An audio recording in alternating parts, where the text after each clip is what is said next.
the final session today, and I just wish to reiterate the fact that I am just so pleased to be here as the new independent chair for Surrey Safeguarding Adults Board. I'm afraid I am coming down with a bit of flu, so if I lose my voice, bear with me a little bit. I've been asked to actually give a very quick overview of my own views. So please, I haven't checked these out with any partner agencies. I do undertake to absolutely work with you and not do to you, but I haven't had a chance to check these out. But I want to give you a flavour of how I feel I need to be enacting my role as independent chair through a sort of an overview of some of the things that I'll be asking partners and members of the Surrey Safeguarding Adults Board about whether we're already doing it. So some of the things I'm going to put up may well already be happening in here in Surrey, and I just don't know about it. And if they're not, though, why not, and how can we move forward? So my task, what's the SAB's role in responding to Winterbourne here in Surrey? And we've heard some great talks, haven't we, and presentations today, which sets out, Margaret describes it in her serious case review, as a case study of institutional abuse, and Panorama described Winterbourne as a huge failure at the heart of our system of care. And I think actually that's really important. It's at the heart, and it's a system of care. It's not just one agency. It is about those systemic links.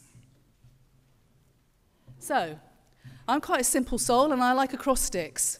And I see that the SAB's role is about the delivery of safe. And I'm going to talk about each of the four things that I've put up there. The first is that how do we know as a SAB that our safeguarding systems are working within and across organisations in preventing, identifying and then responding to safeguarding needs of adults at risk.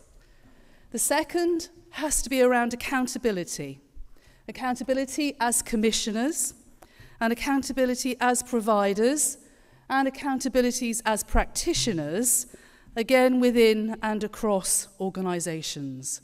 What we do collectively matters. We won't always get it right, but we do need to have the integrity to ensure that our accountability and our explanations, and yes, taking responsibility for when things go wrong, as well as celebrating from the rooftops when things go right, what it is that we're doing. The F for me in SAFE is about being really focused on the following things. On outcomes. You heard from Viv. Actually, very few service users and families will turn around and say to you that, the most important data that they get is how many referrals have come from what sources. The sorts of outcomes that those we serve are interested in and their families are fundamentally about quality of life. So we need to ensure that we are outcome focused, not output obsessed. We do need to look at performance and have really good performance metrics. I think we need to look at funding. And what I will say coming into Surrey is I will be hopefully supporting, but when I feel it's necessary, I will also be challenging agencies about if they say adult safeguarding is a priority, are they placing the resources against that priority? If any agency is not, then what they've got is an aspiration, a wish, not a meaningful priority. So I'm going to look, I've used the word funding there, but actually I mean much more widely resources. And it is about being a learning board and having learning organisations. And I'm really keen in that learning to identify the exemplars of best practice in whatever sector that's located. Whether that be in the voluntary community sector, whether that actually be in the private sector, whether that be within the public sector. So that learning as well, focused on learning. And then E, and this is what you said was most important, and I agree with you. The SAB has to be engaged with adults at risk, carers, providers, frontline professionals, and the wider public. It cannot afford to be some rarefied board that is so busy because it's got 25 papers that come through with there being no time for any substantive debate, getting mired in the minutiae and therefore missing the point. The SAB has to be engaged. I know, as an ex-director, you cannot believe some of your publicity if what you are grounded in is what the people you serve tell you about their experiences and what your frontline colleagues tell you and what is revealed through good audit processes as well as other mechanisms in terms of the quality of frontline practice. So we must be engaged. So some of my ideas, as I say, they may already be underway here in Surrey, in which case great, because we'll all be wonderfully aligned.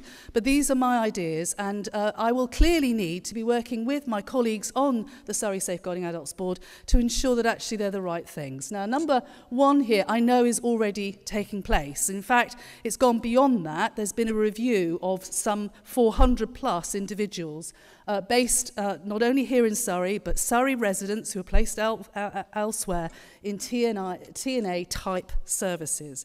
There needs to be that audit, and we need to know about the existing standards of care, not just what, quite frankly, CQC say, because actually we know that that is not nearly enough, and we should not just rely upon regulatory information. So we need to do those audits, and within that then get a sense in the audits of actually what processes are going to be needed to, and I say this very clearly because I'll be pushing for this, to be decommissioned. There may be some TNA type services which are great, which are very high quality. And I know that Sheila made a very powerful case this afternoon for there being a need for some residual service. But if there are hundreds of people who are Surrey people in these sorts of services, then actually a clear focus that the SAB's going to need to look at and check up about will be the decommissioning processes. One of the things I wonder about, I used to work in children's services as well as adult services, and actually for children looked after, there's a really good notification system. If you look at Margaret's report, South Gloucestershire didn't necessarily know who the people in Winterbourne were because nobody had told them. Well, for those of you who've worked in children's services and children looked after services, actually there's good notification systems that has to take place across local authorities. So if a child looked after is in Essex and is placed with carers here in Surrey, then Surrey's told about that child for very good reasons. And I wonder whether, and this may require regional, it may require work at ADAS level, but there seems to me something about we have to know who is in the geography here of Surrey, even if they're not Surrey born and bred, so to speak. So I think that there could be something around a notification system so that actually as commissioners across the health and social care system, you know the sorts of flows of people that are taking place. Thirdly, and we did this in Cornwall many years ago in response, quite frankly, to the Stephen Hoskins serious case review that Margaret also did.